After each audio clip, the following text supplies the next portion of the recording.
Smile. Breathe. And just remember, it's too late to get out of it, so you might as well go on.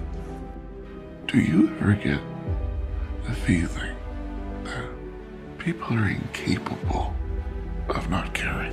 You know, I'm screwed up and average enough that I could write a song that'll live on forever. And then after that, it don't matter. I am the king of gay chickens. No, seriously, what the fuck? Honestly, you're in a memory in your subconscious. Fuck! Seriously? I don't know what you've been told, little lady, but the rest of us start at 9. I'm kidding. I'm just kidding. Good morning. Hey, Benny! Looks to me like you're on the wrong side of the river! Is it gonna be like this all the time? It would be nice to go to Switzerland. I want to go to Switzerland at Christmas. Just wander around Aimlessly. aimlessly, sliding around on ice. Probably fall over, probably hurt myself. But come back with some trinkets. From a market. Yeah. From a street market. Some street markets. Yeah. The best kind of markets. Yeah, especially in the middle of winter. Love shopping outdoors. Love that. And it'd be shit if you worked at one of those little stalls. I hate markets. And I've said this for a long time now. I got to a certain point in my life, for a while, I bought into the idea that markets are fun. And What we're don't you going to like see about the the market. markets? And at a certain point, I realised I hate this. Why? I think I got a bit jaded because we kept going to these different markets in Brisbane. And that's just Brisbane. So it is literally the same people selling the same shit. And it's... Because it's their jobs. And it's like dog toys, handmade dog toys. Handmade dog toys. But in the shape of like, you know those things where it's like all four limbs and the head are the same length? Yep. They all hang down, And they're all you know on that the thing? same side of the same thing. Yep, one of them. Wind chimes. What about that stall that paints all the different animals with really big eyes? Oh, yeah. I've seen that person around a lot. Like, they're cool. Yeah, but that's another industry going to be destroyed by AI, isn't it? True. And I say good. I hope markets are the first one to go.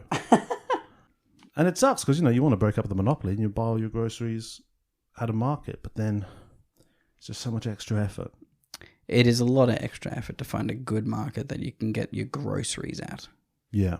Because there's a really good one right down the road from us. And you don't go. Do I go? No.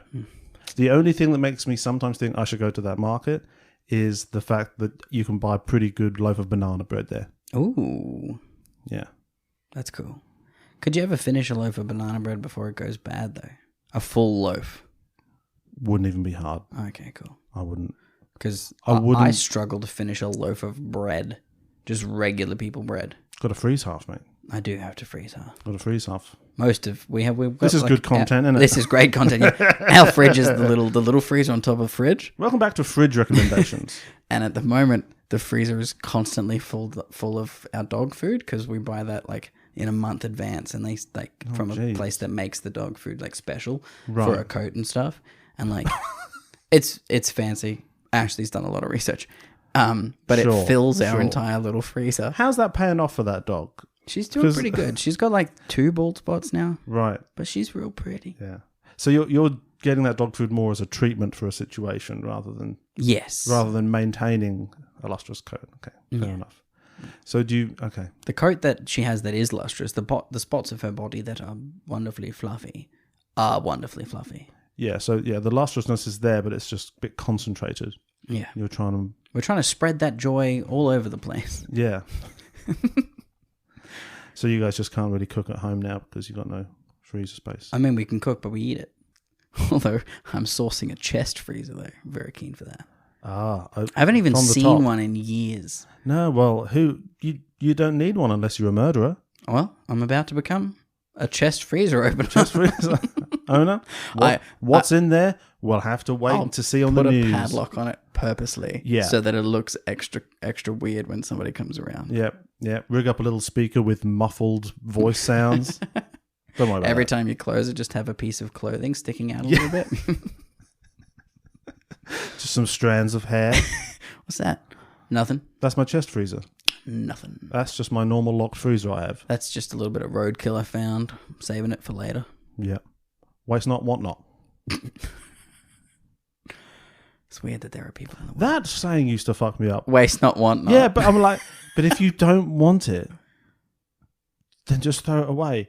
But is it saying don't waste what someone else doesn't want? Well, it's waste not. If you don't waste it, you're not going to want. That's what it is, isn't it? Yeah. Yeah. I couldn't get to that.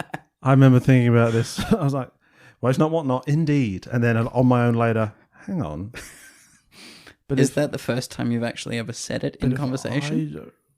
Well, I'd never say it in conversation. Because I've never said that. I know what it is. Because I don't want to bring it up. I don't want to bring up the drama again. There are a lot of phrases that I just don't use because I'm like, I don't need to say that. We can say those with different words, but I don't fully understand what the phrasing is going to mean. Like waste not, want not. It's something you have to think about for a little while. I'm like, yes, that does make sense at this point. Or like when somebody says when in Rome, and that's... Yeah. It doesn't overly apply to all situations. Yeah, you don't just do whatever people around you are doing. I know. Just go to Germany in the 30s. When in Rome. You know what I'm saying? If everybody's doing it. I'm not going to do what the Romans are doing. Yep. Bunch of weirdos with vomitoriums and other weird... I mean, I'm not a history buff. Wouldn't say I'm a buff, but...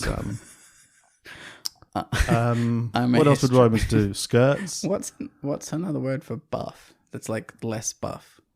Like what do you call someone that's not a buff, just trying to get there? Beta? History beta. Yeah, I'm freely admit I'm not top G in history circles. I admit that freely. I've never pretended otherwise. I've never misrepresented myself. But there are always things like throughout history that you're like, yeah, that's really interesting to me. And for some reason, I have a lot of pointless knowledge about one specific event or time frame. Yeah, that's fine as long as you don't make that your personality. Yeah, like a lot of 40-year-old white dudes in World War II. Yeah, well, there's people who just know a lot about one thing and that's their whole thing and that's their personality. Mm-hmm. But then there's like a meta level of it where people's thing is that they know a lot about specific things. Mm-hmm. You know, so people are like, I'm weird. Is anyone else like this? Where you get a new obsession and you have to know everything? Shut up. That just sounded like John Mulaney. I'm weird. Yeah. I'm weird. Yeah. John Mulaney would never do that. Yeah. You know what I'm talking about? I do know what you're talking about. Like people who try to be nerds too much. Or like who people are just like relentlessly backhand complimenting themselves while just talking about how weird they are. Just wanting to generate the impression with you that they have a powerful mind and that they know a lot of stuff about a lot of specific things. Yeah, but they want you to relax about it. It's not actually a big deal. Yeah, but it's a massive deal. But you can tell they're expecting you to think it is a big deal. It's not a big deal, but I've watched how many seasons of Dragon Ball Z and I know that off by heart. Yeah, or like they're talking about how unique they are and how uniquely their brain works. And all they're describing is being interested in a subject. Is the function of a brain. All they're describing is just like being moderately interested and thinking about something for a while. Thinking about something for a while becomes this is my new obsession, and I can't help it. My brain's just an engine, and it must be fed. You're just thinking about things, and we all do it. Except you're the only one talking about it in this YouTube video or TikTok. Who am I kidding? I'm not watching a long video. Who's got the time? You were saying? Guilty. Yeah. Nothing. I think we should move on to something more important. Yeah. That's enough. That's enough said about the death of long-form content. Hello, everyone. Welcome to Exceptional Thieves. This is a long-form podcast. I was going to say, we talk for too long. This is a painfully long podcast where Isaac and I review and rewrite movies. I'm Sam. I may be Isaac. And this is the 11th episode, I think, of Turns of Phrase, our special series, watching and reviewing the entire filmography of the one and only Brendan Fraser, the king of film. You know, I learned something recently talking to some of our, Yeah, talking to some of our friends. Oh, I thought you were going to say talking to some of our fans, and I was going to Well, correct you and just say talking to our fan. Well, they're friends who listen to the podcast. Oh, sweet. And this is 2 friends, Isaac. Nice. So, Thief Nation is growing. I was going to say that. Hell, welcome back to Thief Nation. And then that the can sound help. effect comes in. Wow. Oh, wow, yeah. Thief Nation. Oh, Thief no. Nation. Oh, no, my bag. That's the sound. That helps. You know, you got to give your fan base a name, and so they get a group identity, and then they go mental in a subreddit. Yep. Mental. So welcome back, Thief Nation.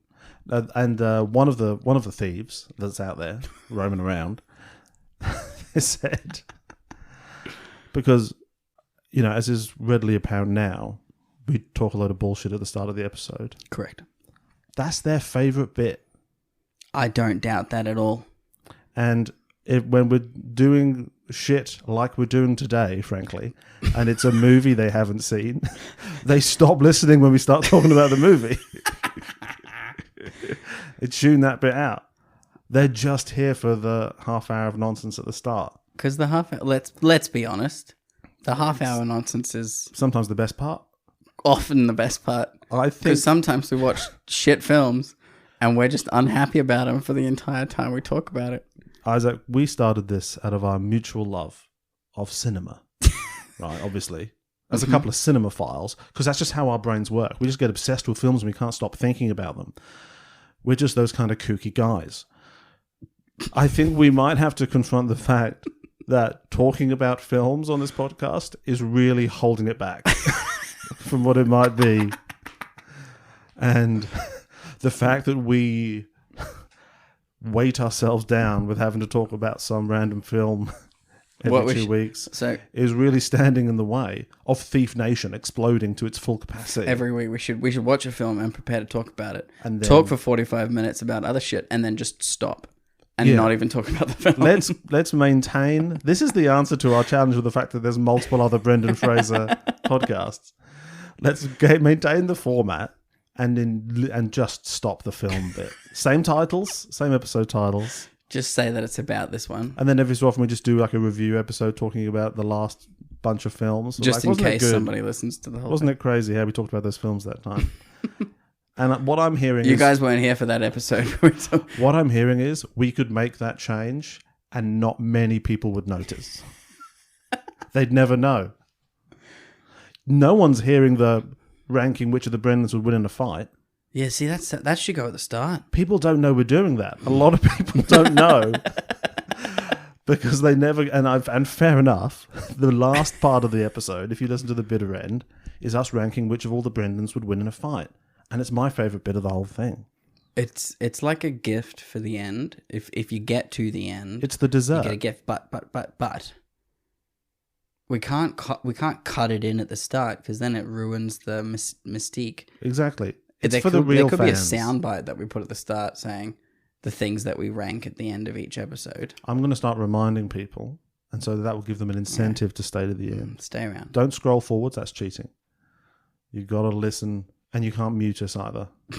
And you can't be doing anything else. You have to sit there, sedentary, So you can't cook? No cooking? quiet and calmly, meditatively listening to the people say that sometimes. Like, how do you have time to listen to all these podcasts? Well, I'm not sitting there listening to it. It's like, how do you have time to listen to music? I'm so busy. Couldn't possibly listen to music. My brain's going 1,000,000 miles an hour. Fuck off. I hate that shit so much. I do watch a lot of stuff and a lot of films because I like films. Oh, we get it. But when someone says they don't have time to watch movies, I'm like, I do other shit while I'm watching movies. Yeah, see, that is a bit of a difference between us. I get that. Like you when you watch movies for this podcast, you take notes for the podcast. I take note. Like, I can be on my phone while I'm watching a movie. But See, the I movie, wouldn't do that. Yeah. Yeah, but you say that, but like, if you're woodworking, Yeah. I feel like Most of the time with woodworking or doing a project. like Something my like that. eyes are in line with the screen throughout. You know what I mean? True. I understand. And you can have a movie on in the background that you've seen before. That's one thing. Most of the things. But I wouldn't watch put are on a things I've new seen movie before. and be like, yeah, I watched Heart of Stone. That looks bad, doesn't it? I watched it on Friday night. Oh, Poor old Gal Gadot. Why does Netflix keep doing these 5 bad movie deals with all these actors? So I feel like her, The Rock, Ryan Reynolds, they all did, like, yeah, you have to do 5 movies and they all have to be bad. Which ones of Ryan Reynolds did you think were bad? Well, I haven't seen them because they're bad. Well, 2 of them are bad and 1 of them's fun. Is he in Red Notice? I have. Yeah. It's not good. No, it's not. Like, and everyone on Earth watched it. It's, like, I don't... Why do they have to keep doing them? Fine. Like, they're not bad movies. They're just fine. And that kind of sads me. Is there any greater crime? Is there any greater crime to put Ryan Reynolds and The Rock in a movie and it'd just be fine? Well, I prefer to watch Ryan Reynolds than The Rock. Yeah, true. I'm getting a little tired of Ryan, though. Because I think he just feels a little one note at this point. Well, he has a motif. And I just... And it sticks. I just need a little... I mean, I'm Deadpool, fine, but... Would you like an intense drama, like an A24 Ryan Reynolds drama, just to like clear the palate a little bit? Love that. Yeah. I'm doing a show. Should have said that. Should have started with something fun. Should have started... If you enjoy listening to this podcast, be like, oh, I wish Isaac wouldn't talk so much. Wish it was just Sam the whole time, and it wasn't about films. Then you can come and see Ravenous, starring moi, at the Good Chat Comedy Fest on September 11th. And if you don't have any other big September 11th plans, tear yourself away from the vigil and come on down to the Good Chat Comedy Club in Brisbane. And then 14th, 16th, 17th, later that same week at Sydney Comedy Fringe at the Factory Theatre. I say Factory Theatre. The Factory Theatre's like 1,000 seats. There's smaller rooms in there. Say Factory Theatre. That's good enough. Yeah, well, that's cool. that is where it is. But I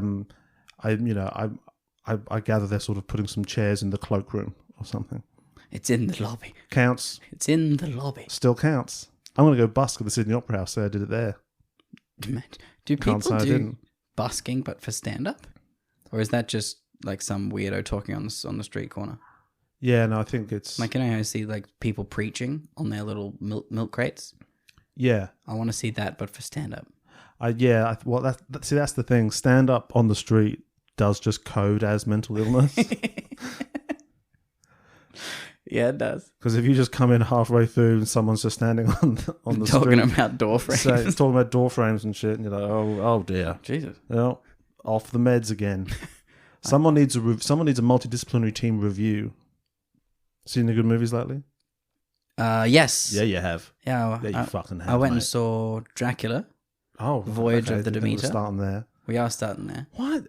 I hadn't heard one word about this damn thing, and then suddenly it's advertised everywhere. I've been excited for this for about 3 years because it was just called Voyage of the Demeter, and I love that they decided to make a movie about a chapter of a book that, a lot of people would know, but not many people would know about. It's a chapter in the book. It's one chapter in Dracula, like one chapter. That's and cool. It's also not even a chapter. It's just excerpts from the fucking ship's diary, like the captain's log, for a few pages of the book. And I loved the idea that you would make a film out of that. Just call it Voyage of the Demeter, and then surprise everybody by having the monster be Dracula. Yeah, but obviously, it's a great concept. Studios would be like, that's not going to sell. You got to call it Dracula. Yeah, Voyage of the Demeter. 100% you do. I agree. Which that's a little sad because it would be cool if it was just a movie called Voyage of the Demeter about a monster on a boat. But turns out that's Dracula. My reply to that would be if I saw the reveal that it's Dracula, wouldn't be cool enough. I'm like, okay. It would never be cool enough because if it's all on a boat, if it's all Dracula on a boat, you don't get to see him being Dracula. No, he's not Dracula. So the fact that he is Dracula isn't that relevant. It's like it's vampire on a boat. Yeah. So, but the movie is pretty good actually. Okay, I enjoyed it quite a lot. # could recommend. Yeah, you got Liam Cunningham playing Liam Cunningham. Yeah, what was his character's name in Game of Thrones? Oh, he's got the same beard, so... Yeah. If you want to play a different character, get a different beard, mate, because that's a very iconic beard. Or play the same character, that's fine. It very much works in this setting. It's got, what's his name, who plays Ant-Man's best friend and many other things. Michael Pena? Not Michael Pena, the other one.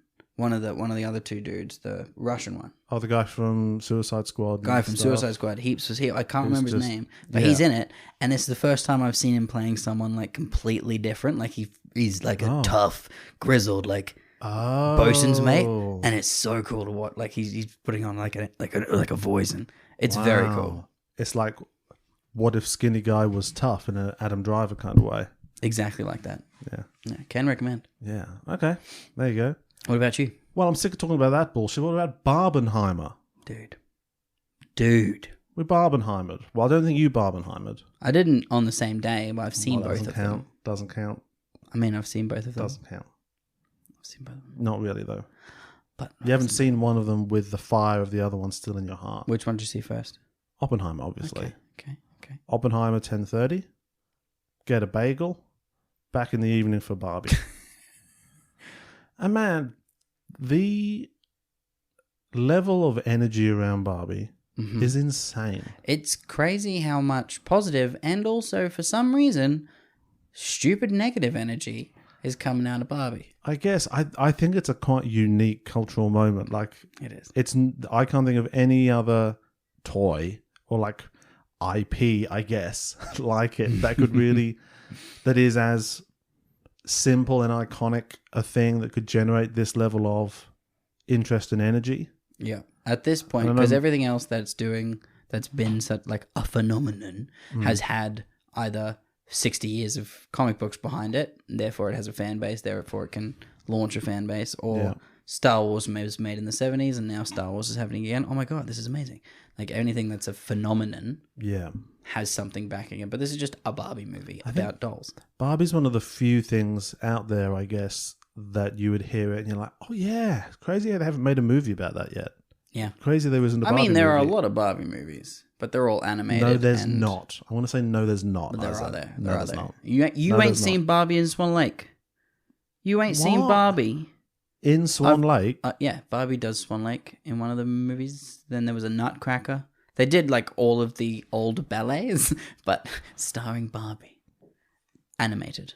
What is it about Barbie doing the ballet, or is it just the ballet animated? Well, Barbie is just in it. Barbie is a character who's like a Disney princess, but like animated lame, So she's a Disney princess in that. basically. See, now that is the central question and the central problem that the Barbie movie has. Who and or what is Barbie and She's what is Barbie. going on? She's a doll. Let's do Barbie first. What did you like it? I loved Barbie. I had so much fun. Yeah. It was really good. I thought it was okay. And like, Hot take, Barbie and Oppenheimer. I thought they were both okay. And I think they share a lot of the same problems. too much hype. I think There's so much hype for Oppenheimer. Yeah. And like, it's good, but It's yeah, I was weirdly I think I need to see it again. It's his masterpiece. I don't think they've seen The Dark Knight, and I don't think they've seen Inception. And then I also met people recently that didn't like Tenet, People don't like Tenet. and that fucking weirds me. I mean, not on this podcast. This is a safe space for Tenet lovers. Tenet is great. We're on board. But yeah, some people don't like Tenet. Losers. They are entitled to their opinion. But when they say that this movie is the best thing he's ever done, Yeah. it's fine. I think I need to see it again because with something like that, I know that I just end up having lots of expectations about it, and obviously they're not met. Yeah. Not in terms of just like standards, but just like directions I'm hoping it'll go and things I'm hoping it will do. So when it doesn't do that, I'm always like, no, it's not the film I would make in my mind. So I think that once I know what it's going to do, I could probably enjoy it a bit more second time. But I think it's Christopher Nolan, but he's never made a movie like this. Because it's There's no action scenes, It's not also like fiction. and it's not all weird about time and stuff. So as it started, I realized that, oh yeah, I don't like biopics. As soon as we're like cycling around the university in Tweed and like writing on chalkboards, and he's like young and like, ooh, torture, like, oh no, I don't care about any of this shit. I don't want to see all of this. And So my Oppenheimer hot take is what I think it should have been. I think what was weirdly missing from Oppenheimer is getting to see how people came to terms with what it was they were doing and how you justify it to yourself. That. Because... But also the fact that at that time, millions of people are dying in war. Like, there is so much war happening. People are going away to war. That's absent from the film. Like, that is just happening over there. Yeah, it's referred to a couple of times. But it's not... But it's not really present. No.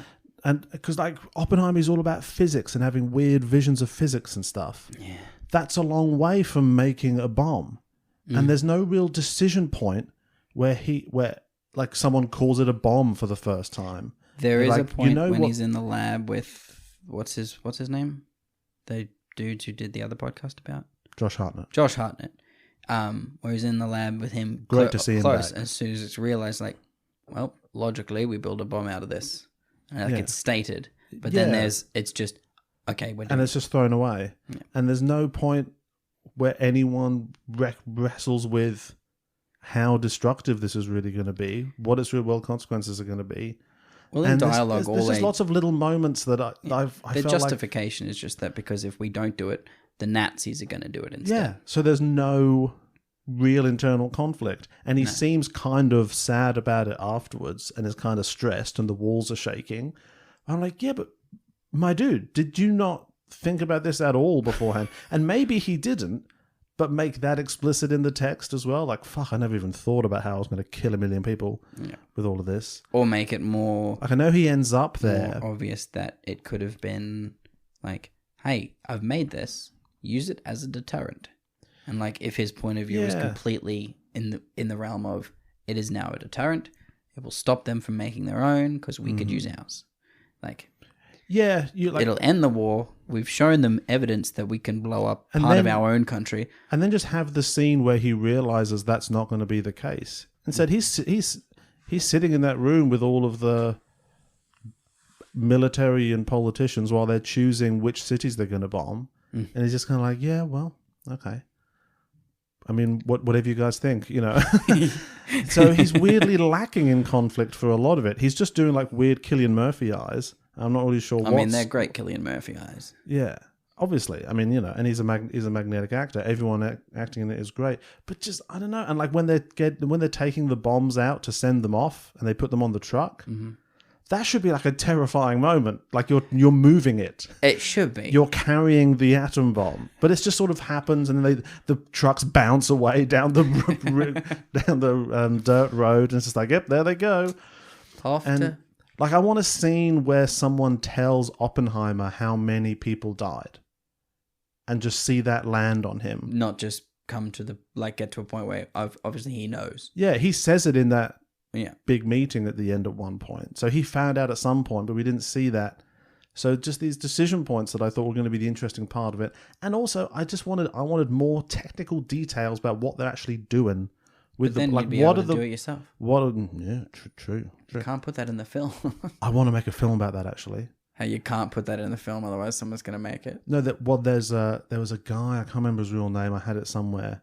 This crazy guy who was building an atom bomb in his garage and got quite far along in the process before the police caught him. I think that'd be a fantastic little film. It would be. Like just radioactivity. Like American Animals. Yeah. That sort of vibe. Absolutely American Animals kind of thing. Which was a great film. If anyone hasn't seen it, recommend. One of my favourite films of all time. Recommend. And what do you think? The big bomb that goes off, the big explosion, right? Didn't look like an atomic bomb to me. Well, it wasn't. It was small. It was 20,000 pounds of TNT is what it was. And well done. That's a big old explosion. Well done. Would you have preferred them detonate an actual atomic bomb? Yes. Or just use CGI? Or, well, maybe augment your big real explosion. I like, this is an atom bomb going off. I need a mushroom cloud and I need a central column. And maybe I need to see it again, but it felt like a big, normal explosion. Maybe the first one And was I hate like to that. say it. I hate to say it. I don't care if the first one looked like that. I don't want it to look like that in the film. I want it to look like an atom bomb going off. In my version, the movie is all about the relationship between Oppenheimer and Matt Damon's character. Yeah, see, that would be... See, because they have good rapport, but also like... Matt Damon is he has war experience. He knows why they're doing this. He has the rationale for dropping it to stop the war. So he's a gruff army guy partnered with this nerdy physicist, brainiac. That both of them are needed to get the project off the ground. They find a way of working together. Have a scene where Matt Damon relates something that happened to him in the war to Oppenheimer, so he has a moment to reflect on what's happening out there in the world. Like I've realized I don't like biopics when I feel like they tell the story of the person's life. It's this happened and then this happened and then this instead of this happened therefore or and they feel like there's no cause and effect. It's just because it's just life play happening. by play. Yeah. So then it feels like they feel like they have to sort of put everything in to tell the whole story, and then you always end up with people in fucking old makeup at the end, which I'm on the record as not liking. Instead of that, Sam doesn't like to look at old people. I would make even if they're young people who look like old people. I don't like old people. Old Isaac. people are creepy. I've never liked them. They've got more skin than they had when they were young people. Where does it come from? It doesn't make sense. Where does it come from? Exactly. I think it's chemtrails. Like, so much shit at the beginning with him like putting cyanide in an apple and whatnot. Oh, I didn't need to see that. When Matt Damon walks in to ask Oppenheimer to do that job, that's the first scene. Yeah. Just open on that. So the reason that the apple's in there is because he makes the bomb. Like, he makes the ability to kill one person at the start and then doesn't want to do it. So he doesn't do it. But then he makes the ability to kill lots of people later on and doesn't want to do it, but does it. Like, it happens anyway. I don't know. That's, I guess, the book ending of the whole thing. And I loved Robert Downey Jr. in it. A fantastic performance, but just a different film. Like, he could still be the villain. Much lower stakes. Like, I'm sorry. This is a film about the invention of the atom bomb. And we are spending so much time with a Senate confirmation hearing for, as far as I'm concerned, some guy. And whether or not Oppenheimer gets his security clearance maintained. Yeah, the fact that it's about security clearance is very lame. And I understand from reading some stuff that this was a very big deal because the loss of that security clearance, because he was a big public figure, and the loss of that security clearance basically shut him out of his field and kind of ended his career and removed him from that public position that he'd been in. But that's not made clear in But that's not made clear in the film. Yeah. So it just feels like it's about whether or not he gets a swipe card. Yeah. And even if it was made clear that this is the end of his career and whatever, we just bombed Japan. That's the most important thing that's happened in this movie. Anything happening after the bombing? Most important thing that's happened in a lot of things. Like from many perspectives. Yeah. Yeah, such as Japan. Yeah. And I'm not, and like people say, oh, there's no Japanese people in it. Like that's stupid. That's not what the movie's about. I'm okay with the movie being about this apocalyptic event from his perspective because it's instructive that he doesn't see it and just hears about it on the radio. Yeah. That's saying something about it. Have it be all just from the perspective of their little cult out in the desert there. But that's what the film is about. You can't ask me to be interested in anything else after that, even if it's Robert Downey Jr. doing a fantastic performance. Yeah. And that's Oppenheimer. On the other hand, Ryan Gosling's fantastic in Barbie. Ryan Gosling is fantastic. That is a great cover of Matchbox 20's Push. So the thing about Barbie... I've also very much enjoyed watching all of the strange content of blokes who call themselves alphas making posts and like boycotting Barbie because it's apparently anti-men and all this shit. Oh yeah, well that was going to very much be par for the enjoying course. having a nice time watching the those whole time. idiots do their stupid shit. I think, It's great. yeah, there's lots to like about Barbie. It's fine in a lot of ways. I saw a thing, a theory about Will Ferrell's character in Oh, yeah. Barbie. And it's like, he's the CEO of a toy company, Yep. but he's wearing a suit and tie, it's Will Ferrell. And then they're like suggesting that he's the character that he plays in the Lego movie. Because that dude has enough money to buy a fuck ton of Lego and have a basement full of it. Therefore, he's possibly the CEO of a company. Maybe he makes toys. That's why he loves Lego so much. And he loves building Lego for his kids. So that guy's job is this dude. So it's the same character. Mm-hmm. And then the theory went on to suggest maybe the reason he loves toys so much is because he grew up somewhere where he made toys. And then it goes to suggest that he is just Buddy the elf from the movie Elf. And when he came into the real world, the only job that suited him was to work at a toy factory. And now he's the CEO of Mattel. And I fucking love that so much. I love that. I love secret trilogies. Yeah. That's a good secret trilogy. Yeah. When There's one of my thoughts about today's film, which we will get to, that I would enjoy this much more if this was just explicitly Pauly Shore's character from his previous two Disney movies. Yeah. I'll be honest about today's film. This was my favorite acting by Pauly Shore because there's a lot less Pauly Shore-ness. And I had some fears about this film as soon as I saw it start because I didn't look this up because I didn't want to. Mm-hmm. But when it started and I learnt that certain people were in it, I'm like, oh god. But I was pleasantly surprised by today's movie. Well, Should we talk about today's movie? Let's not rush it. The thing about Barbie is no one wants us to talk about it, does it? No one cares. I care. Don't look at the time. I just want to know. Don't look at the... How dare you? So rude. The thing about Barbie... What is your thing about Barbie? I find the most interesting thing about Barbie is trying to figure out what is actually going on at like a metaphysical level. Which I don't mean anything fancy, just like, as in, like, how does it work? How does Barbie Land work?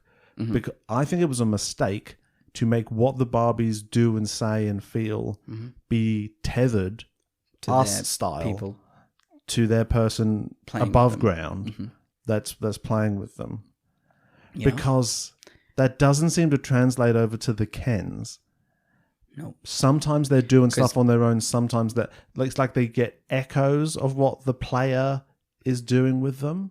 Well, I don't think it's like the only Barbie you meet that has feelings and emotions from the person who's playing with them is Barbie. But see, the others don't get that. Well, no, but I got the impression that they're all being puppeteered by the one that owns their soul, but because Barbie was being played with by the girl's mum, who is sad, she was getting non-child feels. So all the other Barbies are doing normal Barbie playing, quote unquote, presumably. But it's because the mum was playing with her. But then, the fact that the mum played with her infected the system enough that it then gave all of them technical free will that they didn't understand yet until Ken came back and was like, hey. It gave them all free will? Well, they all can choose to... Well, if all the Kens were being Kens at the start, therefore the little girls or little boys who own those Kens and play with them, make this Ken surf Ken, this Ken tennis Ken, whatever, that's their life. But when regular Ken comes back, he can change all of their lives by saying, hey, you don't have to do whatever whatever the tether is making you do. Yeah. You can instead be a tosser if you want. Like, you choose. But he doesn't gain sentience. But also, who's playing with Alan? Who's playing with Alan? And why is Alan normal? Because like weird Barbie, she is actually physically affected by what's happening to her real world counterpart. Like, she's drawn on and stuff. Yeah, she does have the drawings. So there must be some Barbies lying around Barbie Land who have been thrown away or run over by a car. Maybe they disappear. And they just lie there twisted in agony, never able to heal themselves. Maybe that's the plastic that they use to make that beach. The fact that the beach was plastic Beach is people. was very, very cool. It's like Soylent Green. Beach is people. Yeah, and I think so. Basically, it doesn't make a lick of sense, which is fine in some ways. For what it is, it doesn't have to make sense. I'm not saying it has to make sense. There's like the whole movie. I was trying to piece together the logic of what is happening, but also the fact that Mattel the Mattel dudes know about it. Mattel know they about know it. Barbie It's Land happened exists. before. Barbies have escaped previously. They know about Barbie. So when they make a Barbie, do they think that they're populating Barbie Land? Uh-huh. And when Barbie's there, all they want to do is put her in a box and send her back, which is also what she wants, which she then voluntarily does. So it's just quite chaotic. And again, I don't have like high standards for like Elf. Uh-huh. Elf doesn't make a lick of sense. Nah. But it is coherent. Yeah. Like Elf just walks through claymation landscapes to get to New York. Yeah. Fine. That's how you do that. That hangs together as a story for me. Yeah. Like the way they get from Barbie Land to real world, fine. You just sort of drive and you go to different landscapes. Go on your boat, that's fine. But the journeys the characters go on, I think got kind of hamstrung and made too complicated because things weren't worked out clearly enough. I think this just needed more time. I think they just needed to redraft this a few times, cut some things, and just make it I mean, obviously they didn't need. Well, it depends what your criteria is. They're going to make $1 billion, so it's fine. Yeah. But for me, I think where it costs them narratively, for adults watching it, is Ken is much more of a protagonist than Barbie is, because. Well, Ken's not necessarily the antagonist, but Ken gets well, no, I think they both get an emotional journey. I think Ken's is just a lot clearer. Yeah, she gets an emotional journey, but what Barbie is doing, like she's having thoughts of death at the start, but that's nothing to do with her. No, that's not her character yet. Her feelings are being puppeteered by someone else. Ken is just Ken. We don't know who's puppeteering Ken, so it's just Ken. And when she's not being puppeteered by that other person, she has no conflict. She's perfectly happy just being Barbie and everything's fine. Whereas Ken has a problem regardless, because for some reason, Barbie doesn't want to borrow him. Yeah. So he's sad to begin with. So he's where I think the character of Ken is like grown in the telling. And as they've written it, they're like, oh, there's so much Ken stuff you can do. And yeah, obviously, because Barbie is fine. Barbie's a happy person. She's the mayor of Barbie Land. She's the main Barbie. And everything's good in Barbie Land by definition. There is a president of Barbie Land already. I knew you were going to bring that up. She's just generic Barbie. If there's going to be someone in Barbie Land with conflict you could write a story about, that is going to be Ken. And that writes itself. That's a genius idea. And Ken is brilliant. And that's, I think he's been so much more prominent in the promotion for this film in so many ways. And I think they're trying to do a thing where, Ken has to learn that he has to learn he's okay on his own without Barbie. And that he's not, entitled to be with Barbie. He has to stop expecting that, learn to live on his own. That's a perfectly okay lesson for humans. But you're in a world where Ken is explicitly a manufactured being with the sole purpose of being with Barbie. And to create someone with that purpose, and then for Barbie to perpetually deny that to them, is to put someone into an eternal torture. Well, the film teaches him like a human to change his purpose, though. A human in the world should have broader aspirations than being with one specific person, especially if that person doesn't like them. Mm-hmm. But if you are a toy, it's just different. So that just doesn't quite work for me. Fair enough. So that's what I was thinking about. It is very funny, and I like lots of it, and it's perfectly watchable. Like I say, it's not bad. It's also just the sets. Everything in it is like so meticulously fantastic. Yeah, the production and everything looked really good. But and who doesn't love a good dance number? I bet it would have been hard to fuck that up, though. I mean, because you just make big Barbie Land possible. It's possible, but not if you're a professional outfit. I was quite sad that Ken turned out to be the villain because they kept that quiet. They did keep that nicely quiet. Yeah. And the whole time you think Will Ferrell's the villain. Because you want to. Because he's just but got then- that villain-esque... But he's And I not. He's don't not know even the why. villain. Like, But they started writing him as the villain. Yeah. Like they've just I feel like they've written it and just not gone back and changed anything. So they they were writing the villain, and then as they're doing it, they realized, oh fuck, he's the CEO of Mattel. He probably can't be the bad guy of the movie. well, I think no, because it frames it as the villain, but that's only before you meet him. And as soon as you meet him, you're like, oh, you just love toys. You just love kids. You just love love. But they are doing things that are not functionally, but are coded as villainous. Yeah. Like chasing Barbie and trying to catch her. Sweet car chase. But then she goes back to Barbie Land. Why do they chase her back to Barbie Land? Because they have to get her, otherwise she's going to tamper with Barbie Land. Oh, is it by the time they What are get they back to gonna do? Barbie Land, Kill her? Ken's already making changes, so they have to go there anyway? But they didn't know that.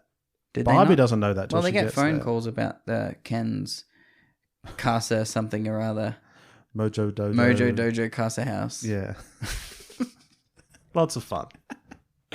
Oh, it's so stupid. But Yeah. we're not talking about that stupid movie. No, What are we I guess talking not. about? A different stupid movie. The other obvious comparison point for it is Legally Blonde.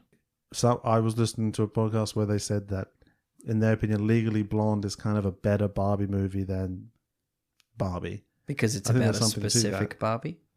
Well, it's because it's someone who's very Barbie-like, who achieves tremendous things in the world without compromising her Barbiness, basically. It demonstrates that that's not incompatible with achieving in these other realms, and that the world has to change around them, basically.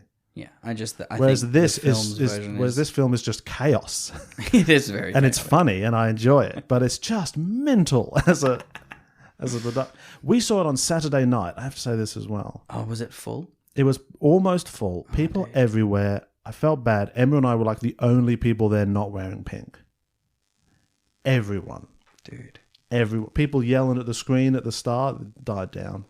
And Yelling at the screen, like cheering when the movie began. a group of teenage boys in pink dresses Nice. came in, clearly doing a bit. Ready to have a good time. I was They've made like, many TikToks on Good their on you, way. lads. Yeah, they're doing it. They're doing a great bit. That all got pink dresses from somewhere, and we're going to see Barbie on us. It's the new. Is it Despicable Me, where all the guys wore tuxes? I love stuff like that. I don't know who the first. I was wondering though, who was the first guy in the group to suggest this? Like, it'd be funny, Pink dresses. and just no one responds to it. Never mind. It's probably yeah, no. Just let it be dumb. And I saw Talk to Me. I've not yet seen Talk to Me. That's my tomorrow plan. Yeah, made by a couple of Australian YouTubers. Very keen. Pretty keen. Very fucking keen. Yeah, I thought it was good. Everyone's saying it's like revolutionary. I don't feel like it's doing anything I don't crazy think new. anything is revolutionary anymore. Well, yeah, but like you can do something new. I feel like it's doing something that's been done before very well, Nice. which is fine. I don't begrudge it that at all. Cool. But I don't quite get as much hype as there is. I'm hyped just because of where it's come from, and it's Australian, and everyone in it is excellent. But I'm like, we've done this. This is a very competent version of what's been done, and by all means, do it again. I enjoy it, but you're not. Who's revolutionary? Leonardo DiCaprio was in a movie called Revolutionary Road. Exactly. Bam. Revolutionary Road, you ain't, mate. That's what I'll say to Rack. Burn Notice. You know what else was revolutionary? The Weasel. The Weasel. Never been seen before or since. Mm-hmm. Hashtag segues. So yeah, as people may have forgotten and feel like we have at this stage, and I did while watching this film, we're doing the Brendan Fraser filmography. It's taking a long time. You know what I've realised? Yo. We're doing an episode of this every 2 weeks, Sure. right? Mm-hmm. Because otherwise it sort of takes over life a bit too much, and we do other stuff. Mm. If we do that... 3 years. 3 years. Yep. It's going to take 3 years to get to the end. Yep. Because we've talked about doing a live episode and how that could be possible, and you do it for something like The Mummy. Mm. So I was trying to plan out when that would be. It's like November next year. It's April next year. Oh, okay. It's like, fuck me. So I don't know what to do about that. There's no solution to that problem.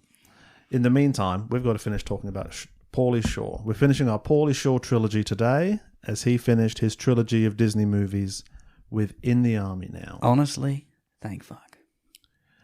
I've enjoyed it more than I thought I would, and my Pauly Shore fascination continues unabated. And I watched most of a movie it's like a meta comedy kind of movie that he put out in 2003 called Pauly Shore is Dead. Okay. Where he plays himself, and it's just like cameos galore. People like Paris Hilton. Oh, Jesus. Because it's 2003. But they were like Charlie Sheen, Vince Vaughn, Ben Stiller, everyone. And it's just people making fun of Pauly Shore the whole time. Like, I think it portrays a significant amount of humility. It's portraying what he views as the complete decline and decimation of his career. He can't get a job anywhere. It goes into like his Fox sitcom. They got cancelled after one episode. And it's just people that he's obviously scripted to have phone calls with each other, making fun of it and saying how it's the worst thing they've ever seen in their fucking lives. Until eventually, at a certain point, the ghost of Sam Kinison appears, who is like a sort of wild comedian, as like the ghost of Christmas Future or whatever, and is like, you should kill yourself. Jesus fucking Christ. The joke being, if you just die now, then you'll be someone who died before their time, and I'll look at his amazing work. If you stay alive and don't do anything else good, then you'll just go off. Because like Sam Kinison died young, and so there's other comedians that he knew. People making really pointed jokes at him as well. Like, yeah, if my mum owned a comedy club, I'd probably get started in comedy as well. In the movie, he just fails and fails, so he's like parking cars at the comedy store for his mum. Jesus. It's a wild ride. It's like an hour and 20 minutes long. It's just on YouTube. And yeah, another fascinating... I'm going to watch his other films when I have time, like Biodome. And I'm not going to go out of my way, but I'm never going to not, because like from watching Encino Man, if it was from like just that film... A long time ago now. If I wouldn't have ever sought it out. Like, I'd be like, oh God, that was... Because I didn't like Encino Man. Yeah. And I didn't like Pauly in that movie. Yeah. We're anti-Encino Man, pro-Tenet. Very pro-Tenet. We're very alone in that dual position. I've very much enjoyed Pauly in both the other films we've had to watch for the podcast. Yeah. So this is his third and final Disney movie. Encino Man, he's not the main one, and he was just kind of tiresome for us. Yeah. Son-in-Law, as we said, just finds the correct position for him. It just positions the character ideally to work well and play off people in the right way. And it's a difficult character to put in that place in that way. Yeah. But that film does a good job of making him, like, he's not protagonist material, but he's just there. Yeah, but he is the protagonist. He's the main character. It's like Carla Gugino is the protagonist, but he's the main character. Yeah. And his relationship with Carla Gugino is what makes that work. This is an interesting one. He didn't want to do this. He wanted to do another movie where he'd be like an au pair in London. Okay. Disney were forcing him to do this, basically. They're like, no, you have to follow through. That other movie he wanted to do, Jeffrey Katzenberger bought it and shelved it so that no one could do it, so he couldn't do it. Jeez. So he's coming into this one a bit kicking and screaming. He was very worried about having to shave his hair off because it's a signature weasel look, and I get it. And this is one where he and Andy Dick, who I was reading about, Jesus Christ. That is a person. That's a person. When I saw that Andy Dick was in it, when it started, and I was like getting ready to watch it, I immediately was I did not want to, I was afraid it was going to be shit. I didn't know. Because I don't like the way he talks. Andy Dick. Oh, well, I don't have much opinion on the way he talks. It's more the relentless sexual misconduct. Yeah, he's a tosser throughout his life that I was like massive. Andy Dick is like, that's a name I know, but I couldn't have told you one thing about it because he's a dick. And I don't know if I've seen anything else he's in. But you've seen Inspector Gadget. He was in that. Oh right, yeah, okay. starring Matthew Broderick, also star of the fantastic new Netflix series Painkiller. Oh, Check that out. I'm obsessed with it. does he kill the pain? He does. Cool. Because he plays one of the Sacklers from Purdue who bring out MS Content. It's about the epidemic. Fantastic sequence in that. Just like how easy it is to create drama if you do it right. Because it's about MS Content. One of the characters in it is someone who gets addicted to it after an injury at work. Yeah. So you know that's coming. And he works at he owns like a car auto shop. So you're just like lights up, every car time you're auto watching shop. him. And you know someone's going to get injured, and then they're just working. People it's like Final Destination, you know. Every little thing. I was like, oh, this is excellent drama. Just it's like the Hitchcock bomb under the table, they're going to hurt their back. Yeah, you just show me a scene like at some point here, someone's going to hurt their back. You're like, oh fuck, I'm on the edge of my seat. Whatever happens, I'll watch a 10-minute dialogue. Like they're going to fall and hurt their back at some point. You cannot have higher stakes in a scene. As far as I'm does it pay off? I was more engaged in that than that stupid not atom bomb going off. I'll tell you that much. Sorry, Chris. Does it pay off? Yeah, Nice. it's great. That's the dream. That's Matthew Broderick, who was in a film with Andy Dick, who was in this with Pauly Shore, and in this one they joined the Army Reserves. They join the reserves. They're in the Army now. They are I'm obsessed with that title. Like it's in the army now. It's just like, what is he doing? Well, he's in the Army now. Yeah. It's just like, but whose I feel point like of that view was is a- that? I feel like that was the byline for like the pitch of the movie. Like Pauly Shore in the Army now. Done. Yeah, but we've got to take Pauly Shore off. We don't want to give people a hint that he's in it. And did you like In the Army now? How do I say I didn't hate it? Actually, yeah, I did. Yeah? Actually, I think I did as well. Because we were going to record a week ago and then had to reschedule. So I've now basically seen it twice. Oh, nice. Because otherwise I wouldn't remember any of it, even with notes. Otherwise I'm just reading my notes and I have no physical memory of what I was actually saw. So now I've the second run through, I was like, the first time I was very kind of cool on the whole thing. And the second one through, I was like, this is fine. This is fine. actually okay. There are things that I guess wouldn't go over well now, or Yeah, it's got all the same terrible sexual politics and stuff. sexual politics, or And just the style of gags and whatever. Yeah. Like, what if Army General was sexy? And just stuff like that. Yeah. Like, can you imagine? but for what it is, it's not terrible. It's got a pretty And the strong war plot. yep, And it's got a plot you could see being a dramatic war film take Yeah. place. Some people who just want a little bit of money because they're struggling yeah.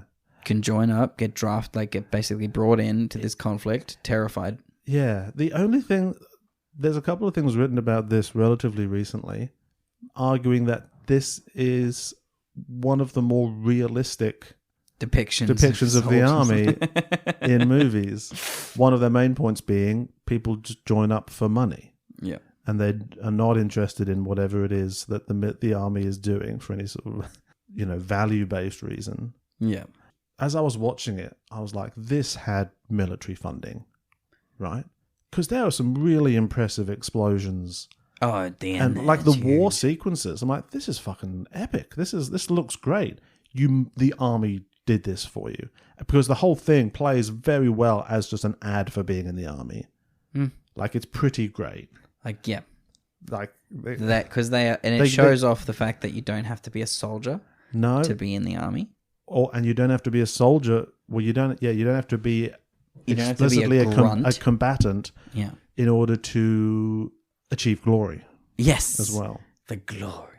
I couldn't find any information explicitly saying that it did receive military funding, but ChatGPT thinks it did. Let's trust the AI overlord. Yeah, but I don't know where it got the information from. But it says, while the film did not receive military funding, it did receive cooperation from the United States Department of Defense, which is the same thing. This cooperation typically involves the use of military equipment, locations, and sometimes personnel, which can significantly reduce production costs for filmmakers. In exchange for this cooperation, the military may have some influence over the portrayal of the organization and the accuracy of its depiction on screen. You're not wrong. So, Yeah, it's not bad. yeah, It's so, not bad. you can critique that by all means. Things aside about Andy Dick being a fucking tosser. Yeah, I mean, I was very the thing. and the thing is, Andy Dick, he's very early in his criminal career here. That's what you must acknowledge. I didn't mind him in this. But like films where he's in it, like despite the fact that he's a terrible person in the real world, I don't like the way he talks. I don't like his sense of humor irks me. And like Pauly Shore has the ability to do that, but Pauly Shore is just earnest and gentle and like it's good. Yeah. But I was very happy about this film because I started out scared. Andy Dick is barely in this fucking movie. He says he has very few lines for someone who is the best friend of your main character. Yeah. And I loved it. There's Pauly Shore as Bones, and then there's his little crew of army people that of the other water purification people. And the other two of that crew get so much more screen time. Yeah, and Andy Dick fades into the background of that crew. So rightfully fucking so. So that's fine. You know who else screen tested for the Andy Dick role? Who? Brendan Fraser. No. That would have been great. He's way beyond that. Nah, but Adrian Brody. In a different era. Adam Goldberg and Chris Rock, apparently. This is unverified, obviously, but apparently they screen tested. Chris Rock would have been cool, actually. That's a different world, I think, a Pauly Shore Chris Rock movie. Yeah, because I don't know if their senses of humor would blend. Because Chris Rock is very yell. Pauly Shore is very, very, hey man. Yeah. Chill out. Yeah. You could have them, they wouldn't be best friends. You could have them forced together through circumstance. Yeah. I think Chris Tucker would suit a Pauly Shore comedy more than Chris Rock. Yeah, because he's because Chris Tucker's energetic, massive energy is very, but he's less aggressive. Yeah. So knowledge. Bones and Dick, they work. Dicky. Yeah, they work in a place that sells tellies and stuff. Mm-hmm. What is it? Crazy Boys? I don't know. I don't know if it's called Crazy Boys, but he says that they're crazy boys a lot of the time. That was pretty good. And he does that like 4 times in that opening scene where they're working at the shop. The thing about doing a Pauly Shore impression is it's impossible. It is impossible. You can because whatever pattern is happening in his brain is impossible to replicate in order to talk like that, and they should study it. You can, but if there's something he says, you can replicate that word for word, and you can do that. Yeah. Well, you can't riff. No, you can't have conversations. It's not like an accent. That's what's so hard about doing a Pauly Shore impression. I'm going to Google Pauly Shore impressions in a little while. Okay, they're playing army video games in there, and they're just not having a good time. He gets caught by the boss, like trying to hook up with his girlfriend. I think. Yeah, they break some TVs. Get fired, and they bump into some reserves fellas. Their dream is to own their own electronics store. Yeah. And the reason they're working there is to save up money so that they can pay rent on their own electronics store. Yeah, and learn the industry. A good dream. Good dream. Yeah. It's the dream of an everyman. It's the American dream. It is, to own an electronics store. To sell Japanese electronics. Yeah, at a store that's like... The one that they end up having is kind of weird. Like, it's got a camel as their logo. It's got like Sahara... Yeah, because that's where the most important thing that has ever happened to them happened, and they felt a rush that they'll never feel again. Yeah, the rush of murdering people. The rush of massacring Libyans. Oh, God. But yeah, so they work and they get fired. Libyans specifically.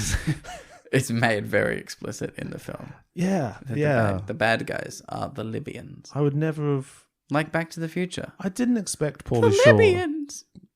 Yeah, what was it? Libyans were just stand-ins for everything back then. I feel like for Americans, it's probably just like vague enough that you don't have to give too much detail. Yep. But Americans be like, yeah, Libyans, they're probably a rough lot. Are they? That's definitely. It's a complicated situation. Gaddafi, etc. So they bump into some reserves guys. And they're like, you're in the army, that probably sucks. And they're like, no, actually, it's great. Actually, it's the best thing you could possibly do with your life. It doesn't take up very much time. This whole thing is just like the ads we still have for the Australian Army now. Yeah. It's like, do you like video games and hanging out with your friends and like being on the beach? Well, that's the army, bruh. That's what the army is. That's what the army reserves are. That's what the army reserves is. It's just like a part-time job where you might get to shoot Libyans.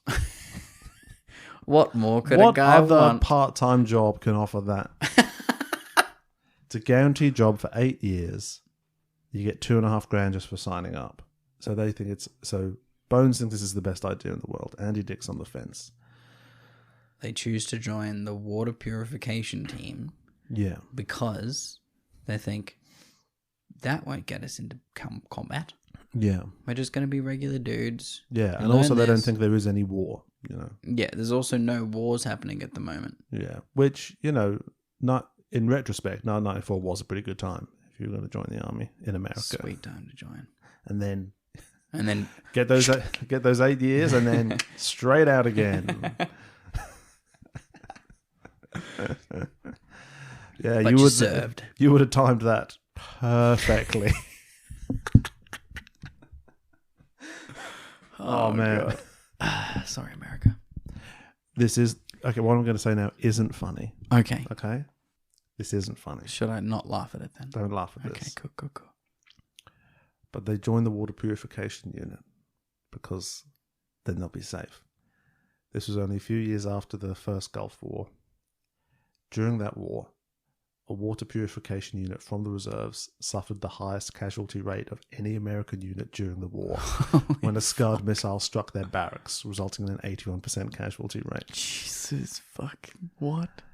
So I guess they didn't look that up before doing this film. Googled, That's so Google specific. Didn't exist. They couldn't Google it? No, I couldn't. That's so specific. Yeah. That's so specific of an insensitive thing to do in 1994. Anyway. Jesus. It's buzz cut time. This early Pauly Shore in this, I think this is the best he has ever looked. Buzz cut Pauly Shore. No, before the buzz cut. Oh yeah, he looks like an adult. He looks like an adult. He's filled out a little bit. Mm-hmm. There's a little bit of buffness going on there. He's got a bit of a beard. He's got a real beach Jesus thing going on. He does have a beach Jesus. I'm like, Pauly Shore looks $1 million here. I think he looks okay with his hair shaved, but just like there's a dweebiness to him in the previous two, which has grown out of. Yes, you know? he's evolved. He's grown into himself. He's probably like 26. He's become a man, and we have become men with him as we watch these films. But he's undeniably less handsome after the buzz cut. Take that, Pauly. I felt like him and Andy Dick, they both kind of looked like Men in Black aliens. Well, after the haircut, yeah, they look like Johnny Knoxville in the second Men in Black movie. Exactly. Yeah, exactly. They get to Army Place. There's Drill Sergeant Ludd, who's a woman. Unbelievable. Mm-hmm.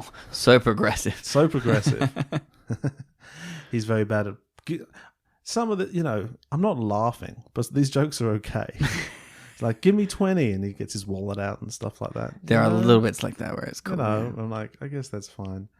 They do like the gladiator game with the big soft sticks, and he gets his ass kicked off screen. Yeah, he persistently sexually harasses her.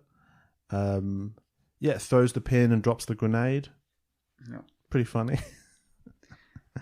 So they're bad at being. The training army. montage is great, and it shows that they barely scrape through. Yeah, they somehow graduate.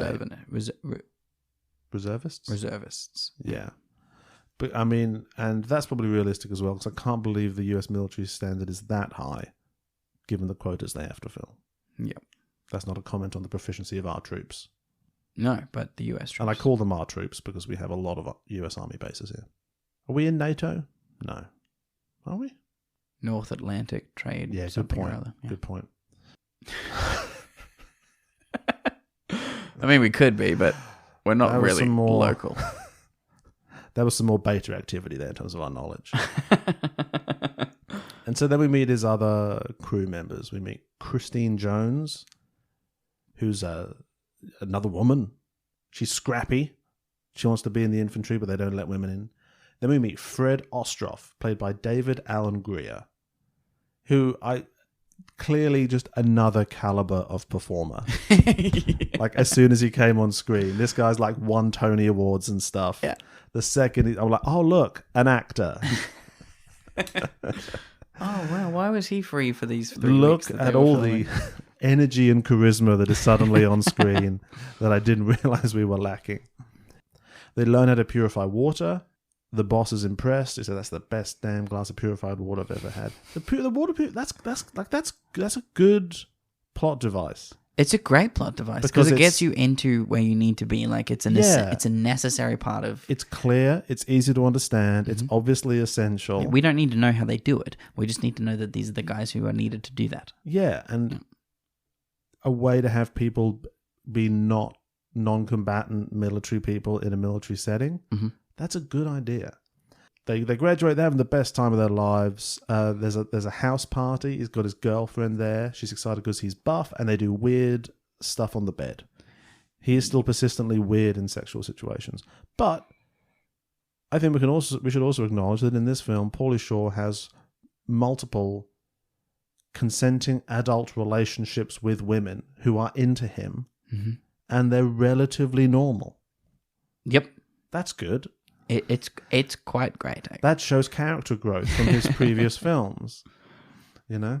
And so, is it true that when you're deploying, the army calls and gives you a secret coded message? I do not believe so. When they say the geese are flying south, I do not believe so. Especially for the reservists, you just get a phone call and say, "Hey, Gary."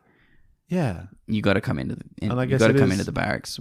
We're being brought up. Yeah, I mean, you'd probably get a letter, wouldn't you? In the 90s, probably not. Well, they're not going to call 5,000 people. No, they'd just be calling the specific members of whichever. Yeah, but if you're deploying a load of reservists, well, it's not just them. They're like doing big troop movements into Chad. No, the troop movements are the troops themselves. The reason they're going is because they're the water purification dudes from the reservists, so they're most likely to go. So not all the people. So they're the only little add-on going. The Army Reserve isn't going. Just this group of the Army Reserves. Okay, all right. Because Chad is a very dry place. Checks out. And they say that dialogue-wise. There is a line that says that, which is good. All right. To clear it up. So okay. All these readers. Fair enough. I love that geese flying south. So there's going to be. So they think Libyans are listening in. Yes. To like. Well, they've just been trying to buy plutonium from Doc Brown. Yeah, and they're like, it's very important we know if they're mobilizing the water purification reservists, because if they're getting those lads in, then they mean business, and we're going to have to really step our game up here. They try to pretend to be gay to get out of going to Chad, but can't bring themselves to kiss each other. Yeah, I like that they say we're close. We're gay, and so the officer's like, oh well, of course that's the end of that. Obviously, you can't go to. Enough said. Can't have gays in the army. That's obviously. But before I let you go, just mac on each other for a little bit. Ask them to kiss. Wouldn't work these days, would it? That'll do it for me. Gen Z, they'll kiss anything to get out of war. Yeah, they can't do this test anymore. No, the homophobia is so much weakened over time that it's not an adequate test.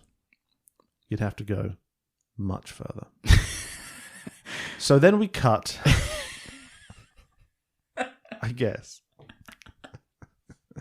Why? Then we cut to a very California-looking Chad. It's filmed in Arizona. Yeah, this is all very California, very American Arizona deserts. looking. I mean, I guess later on they are just in dunes and stuff, so it's fair enough. But this beginning bit where they're camped, I'm like, yeah, that looks like where the guys got blown up at the end of Dogfight. Brackets more like dog shit. That's a reference to a previous episode. It looks like any planet that they land on in Star Trek. Or Star Wars, frankly, because every planet is just sand. But they go to Tunisia and different deserts. Turns out they didn't need to. They didn't. You could have got a perfectly good Tunisia in Arizona. Yeah. There's a new mean sergeant. He gets him to do push-ups. And he can do like 120 push-ups now. Yeah, because he's buff. Because he's in the army now. He's in the army now. I don't know if you know. Do they ever say it? No. Because Pauly Shore does multiple rousing speeches in this film. He does a couple of good And at speeches. one point I want him to be like, come on guys, we're in the army now. And then we could do the Leonardo DiCaprio meme. Oi. There it is. Nailed it. We're peeling potatoes. They scare Fred about scorpions. They're razzing each other. They're being best mates. They're being bros. Yeah. Also, they meet some Delta guys, some dudes from the Special Forces. So the bad guy from Titans and Mission Impossible 7 is there. Yes, he is. S.I. I did not realize that. S.I. Morales is here, being Special Forces as new antagonist. So he's the bully of the school. He's the jock of the barracks. Because he's Special Forces. Yeah. And I'm like, if you should not give men a job where one of the words is special. Because they're going to turn into dicks. No, they're special. They're special. We're special. We're Special Forces. We force things. If I was in Special Forces, if I've had to do anything too hard, I'd be like, I don't feel very special right now. This is bullshit. We're the Special Forces? We're the special. Where's my air conditioning? I'm special. What's special? Our style. Our force. It's not what we do. It's how we do it. Okay? We're Special Forces. Well, special. Everyone's special. No, not everyone is special. There's no Special Forces. We're all special. No. Really. Only a few people are special, famously. And so we're in the mess tent, and who's there? Brenton Thwaites? Brenton Thwaites. Yeah. This podcast, He's one of the... podcast is called Turns of Phrase. Yeah. It's not called On the Shore. What a great title. Yeah. So what happens now is... Sea to Shore would be Sea to Shore would be a much better title for a Pauly Shore podcast. Yeah. Yeah. So, yeah, that's good. That's good. That's good. Bank that. Save that for later. We're already 3 in. Yeah. It wouldn't be much extra effort for us just to round off the Pauly Shore filmography. So this is meant to be Link again. Mm-hmm. He's got a little name tag. Oh, does he? Yeah, he's got a little soldier name. Now Link has learned how to talk and how to sound like Brendan Fraser. Yeah. Link just has Brendan Fraser's voice now. Mm-hmm. So, okay, whatever. Mm-hmm. He's joined the army. A very believable course of action for that for that character. But he's also nice. Yes. And pleasant. He's a nice guy. This is how I would have thought Link would talk when he could talk. Same. And he says, "Don't eat the chicken. It tastes just like frog." Now this informs the discussion we were having about the frog eating in Son-in-Law. Uh-huh. In that, famously, Pauly Shore is dressed as Carmen Miranda and has a very plastic-looking frog on his head, which Link takes a bite from, but it looks sort of like plasticine. This would imply that when that happened, that was a real frog that Pauly Shore had gotten somehow and put on his head. It could just be that he could have just eaten other frogs other times. Link recognizes Pauly Shore, who's in the army now. I know he is. And would remember that moment where he was drunk enough to eat part of Pauly Shore's plastic frog. So you think Link... like, don't eat the chicken. It tastes just like frog. Wink, wink. But also, this isn't his character from Son-in-Law. His character has shifted universes again. Yeah. With yet more mystery given to it because he once again tries to remember who Link is. He does. There's a moment where he's like, I love that. Me too. I love that gets repeated. Of his character. It was more in this than it was in Son-in-Law. Trying to remember his previous incarnations. Very meta. He says, "Don't eat the chicken, it tastes just like frog." But he eats frog a lot. Why is he eating all these frogs if he doesn't like it? Because maybe he likes it, but also, I'm eating the chicken, mate. I'm in the army now. If there's chicken around, I'm eating it because I'm going to be starving. Then he takes the bread roll from Bones' tray and eats it. Nice. Because he's still a caveman, I guess. Is that no? Because he's a soldier. They share everything. No, they don't. Oh, okay. I'm not if I'm a soldier. Oh, okay. But my shit is mine. But Brendan's special. Brendan is... He's special. Brendan is special. Brendan's a one-man special force. He deserves the bread roll. One person. I'm the special force. Go, special force. And just like Care Bears. Just shoots... The light shoots out. Pterodactyl. And that's it. That's Brendan Fraser.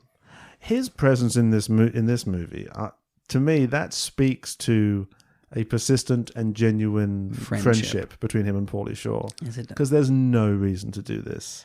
There's no reason to do the second one. And it wouldn't have been let a lot alone the third appearance. Yeah. So they're friends. And it's not a lot of effort. It's a morning or an afternoon. Oh yeah. This is even less because he just has to put an army outfit on. And the other one he had like link hair and stuff. But I haven't heard either of them address it, but I think he likes Pauly Shore. He's just doing him a favour. Because he is doing him a favour at this point, because Brendan's on the up and up. Yeah. And he's also the star of Pauly Shore's most successful film by a long way. Pauly's on there. Mm-hmm. Pauly's on the, as he would say, he is on the down and down. It never gets back to son-in-law, unfortunately.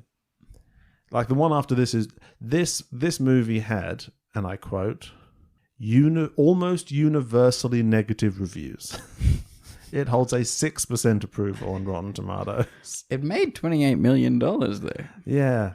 Have you seen Stripes with Bill Murray? I have seen Stripes. I haven't. That's the one everyone keeps comparing it to and saying. I was going to compare it to it. This is like a much less good Stripes. Yeah, that is a very, very apt description of what this film is. Okay, fair enough. Made like 10 years after Stripes. Yeah.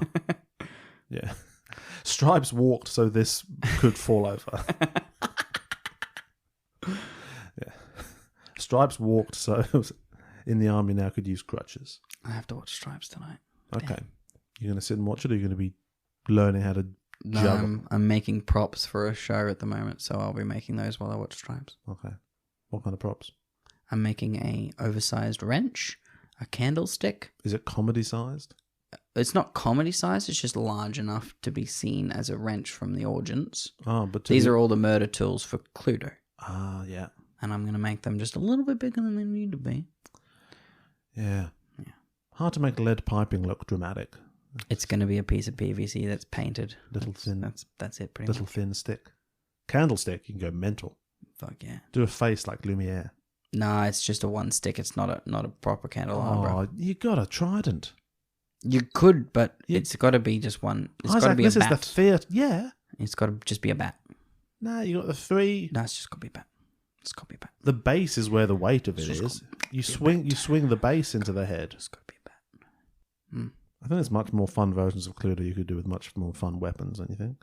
Yeah, there are much more. They're like they've, you know how they release like themed Monopolies? Yeah. There are themed Cluedos where weapons change. Of course. Yeah. Cheese grater. That'd be a horrific murder. Yeah, it would. You wouldn't even know who you'd murdered. Nah. Damn.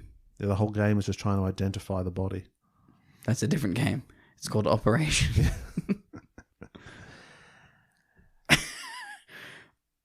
What's next? He's met Brendan. They're at the thing. The Brendan thing happens, and that happens. The special guy doesn't like them, so he has almost has a food fight with him, but it doesn't happen. And then that guy gets in trouble. Yeah, they do a high school prank and take them to the porta potties. Yep, very high school. Blah blah blah blah blah. Then the film happens. Yeah, They've got a mission. They have to resupply a forward UN peacekeeping base. Badass. Nice. Fuck yes. Yeah, and they do explain, like, relatively believably that there's been assaults on US peacekeeping forces, which is why the US has gone there. Mm-hmm. I haven't looked up if this is, like, what did happen, or, like, there were US troops in Chad specifically around this time, but it all feels very believable. Yeah, it's not bullshit. It's good because I thought surely this film is going to have, the Top Gun Maverick problem, one of the many connections between these two films. That it's a war movie with no war. Mm-hmm. Like, he's in the army now, sure, but what are we doing? Yeah. They construct a fairly believable small-scale conflict to put them in, yeah. In which they can participate. So their mission is, and they join a convoy, and they're heading out. They're going to do water, and the general's like, this is an incredibly simple and basic thing. Yeah. This is not hard. Don't even worry about it, mate. Just get out there. They slow down for a moment, and the convoy continues past them. And then immediately, we hear the noises of that convoy getting obliterated. It's mental. Like, they slow down for like 20 seconds, and then the convoy passes a corner, and they're fucked. It's crazy. We don't get to see that, obviously. No. So it could just be those Delta dudes get around the corner and be like, this would be hilarious right now if we just pretend we're all dying. Those water boys, they're going to shit themselves. The Libyan forces are doing an excellent job throughout this movie. Like, in a real David and Goliath situation is what it should be. Mm-hmm. They are not being shocked or awed. They are really putting up a good fight. Yeah, well, they've just sent the reservists in, apparently. So they get attacked by a Libyan commando squad, but they manage to save one water truck. Bones saves it by being brave. It's pretty cool. It's all about like to he blow just up. runs, but they're fleeing. Yeah. And he makes the decision to run back, start the truck, and reverse a little bit. His team thinks he's dead. Yeah, everything blows up, and then he emerges from the smoke triumphant. It's fucking great. Great stuff. I think my only issue, like, you know, if I were to nitpick it, is like, you know, Bones basically becomes a great military leader in the course of this film. But he keeps his heart. But he keeps his heart. But he kind of is that the whole time, you know. I think at the start he's a bumbling leader, where he's like, he just sort of like turns out to be good at it. Yeah, like against the odds. He doesn't overcome. Because he plays so many video games. Well, like even that would be fine. Do a bit of a Gran Turismo. I can't fucking wait for that movie to come out. It's I'm out so now. sick of We that can trailer. go see it. We can go see it. No, I'm not going to see it. Oh, we can go. We go. I mean, I want the Bloomersons, but you're not going to see that movie? I feel like I have. I was at a servo the other day, and you know how they have little TVs on your pumps now at the servo. The servo I pulled into was playing the trailer for that movie, or like the 30-second version of that trailer, continuously. It looks good, and I like the trailer, but I've just, for whatever reason, been going to the movies a lot lately, and so I've seen it like 10 times. The other day it started, and it was a different trailer, and I was ecstatic. Just to be a different version of the Gran Turismo fucking trailer. We're back at the cinemas, y'all. We're back at the cinemas. Yeah. The plague is officially over. We're back at the cinemas. Movies man. are back, baby. Gran Turismo, only in cinemas. Yeah. Christopher Nolan tried to do it with Tenet, but it was actually his next film. Remember when Tenet was movies are back? Yeah, man. Nah, dude. They were back though. It's August 2020. Movies are back. Movies are not back, bro. And this is not the one. And the thing that's going to bring them back, one of the densest, weirdest action movies of all time. That most people still don't understand. You know what the people are dying for right now? A really polarizing film. That's what the country needs during this time of crisis. Something that you really have to wrestle with. No, we want Top Gun Maverick. Oh, man. That's when movies are back. We were so ready for Top Gun Maverick. We sure were. All right, so he saves the truck. They get kind of lost. They get lost in the dunes. And then we get sinking sand. The truck is very big stuck. problem. Andy Dick makes fucking sure that the truck is stuck. Yeah. Because he blows the engine bay. Yeah. Andy Dick is not coping. And Rightfully so. Pauly sort of tries to order him around a bit. And he's like, you just have to listen to me. He's like, all I've ever done is listen to you. Like, I'm a private first class. Character conflict. Pretty decent character He is conflict between these technically two. the man in charge of this team. Yeah. Which is cool. And it's justified. And they have to learn to be Oh, yeah, because his followers. brother's a pool guy. That's why he's so good at the water purification. Yeah, I like that. Yeah, it's funny how it is all just... The lesson everyone learns at every point is how right the army is about everything and how good the stuff it does is. So, I don't love that, but... But it's definitely true. That's what it means. It's definitely, yeah. Why would the film lie to Like, us? they have to learn to be followers, and he has to learn to be the leader. There's no teamwork. At one point, Pauly tries to get them to vote and be a what they team, should do. and they're like, no, that is not how the army works. We are not going to give you any suggestions or ideas. You tell us what to do, and if you're wrong, we will all die. That's like literally the line. Because I don't know if you know, We're in the army. we're in the army now, and in the army now, there is no discussion. Which, probably true. Don't have time to discuss stuff on the beaches of Normandy, do you? Yeah, but like not all of life is that. Famously. They spend the You're night. doing it on purpose now. Yeah. They spend the night at the truck and then set off across the desert in daytime, which feels like the wrong way round to do that. I've seen this in another film where it's better to do it in the daytime, specifically because you can watch your footprints behind you and know where you're coming from, because at nighttime, if you can't do that, because you favor one leg more than the other, you will walk in a circle. They end up walking in a circle anyway. Right. But it is explained that desert survival is... Try not to walk in a circle. Don't walk in a circle, yeah. But like, if the moon is out, you'd be able to see, and you can just follow the moon. Like you should be able to, yeah. Or follow the North Star. If you walk in a circle, wouldn't you just notice the sun moving? I don't know. Maybe just walk in an arc. So it's subtle. I don't know. Ask someone who died in the desert, I guess. Yeah. John Wick. Yeah, ask John Wick, who definitely did die, and everything after that is a fugue straight. Fugue dream. Can you tear your sleeve off and fill it up with water? Depends on the material. Yeah, so are they wearing watertight uniforms in the desert? I didn't think, like, I know, like, tent canvas is water impervious. Like, you can't, like... I understand a tent, but she's taking her sleeves off. Yeah, but there was a time where uniforms were made out of canvas. So it's possible that their uniforms are made out of the right canvas, but that doesn't seem... Like, if you put enough layers, I guess, it'd do it a little bit. Yeah, they really talk about it like it's a real thing. You need moisture-wicking fabrics. But also, if you tear your sleeve off, you've got a tube. And if you just tie a knot at one end of that tube, then you've got basically a thing. But that knot... I understand that. That knot is not going to be water sealed. Like, that's got to be a really fucking tight knot. Yeah, it's a tight good knot. Just no good knots. Maybe they're wearing plastic outfits because they're in the reserves. True. That's what it is. Yeah.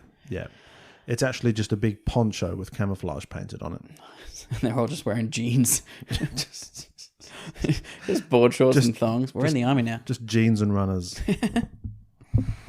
They never cut the jeans off into shorts to stay cool, like in Lost. Why would you? That's my biggest problem with Lost. That's your biggest problem. I love that show. I have no problem with anything it does, except they just wear full-length jeans. Boots. They're hiking up. Well, you can wear boots, but like they're hiking up mountains. They cover a lot of ground in that show. No one even suggests cutting off their pants into shorts because it would look silly. They wear full-length jeans day in, day out for months in a tropical island. And it just doesn't make sense, okay? And it's unsatisfying. Everything else about that show, 10 out of 10. So they're staggering through the desert. I like this line. He says, "Come on, guys, just think of it as a really big day on a really big beach in a very dry year." I like that. You go to the beach, there's no water, dry year.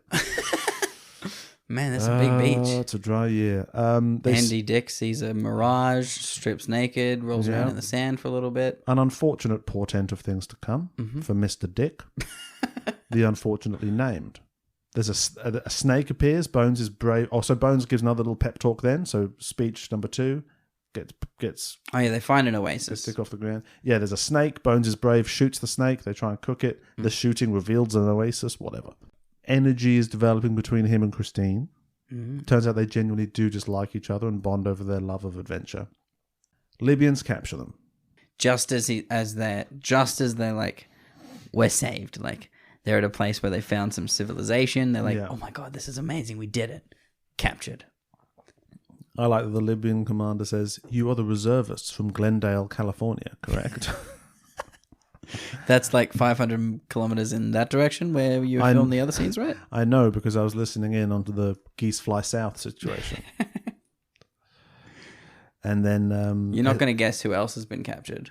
It's only S.I. Morales. Special Forces. It's only the bad guy from Titans. Turns out the Special Forces are all dead, and one of them is alive.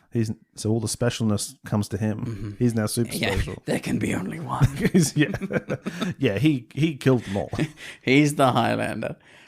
Yeah. Is it S.I. Morales? He gives them a knife to try and escape? Yeah, he's got some sort of tool that he's been not able to use because he got shot in the leg. Yeah. But he's like, we've got to finish my mission, man. I got this intel. We've got to get it back to our dudes because they've got missiles that we've got to destroy. A missile situation. And they start their breakout situation. Yeah, he makes out with Christine in the prison. As you do. This is my favourite line of the whole thing, when she comes over and startles him. And Pauly Shore says, I don't know why this makes me laugh. You didn't scare me, I just felt like screaming. He just like whispers it. Yeah.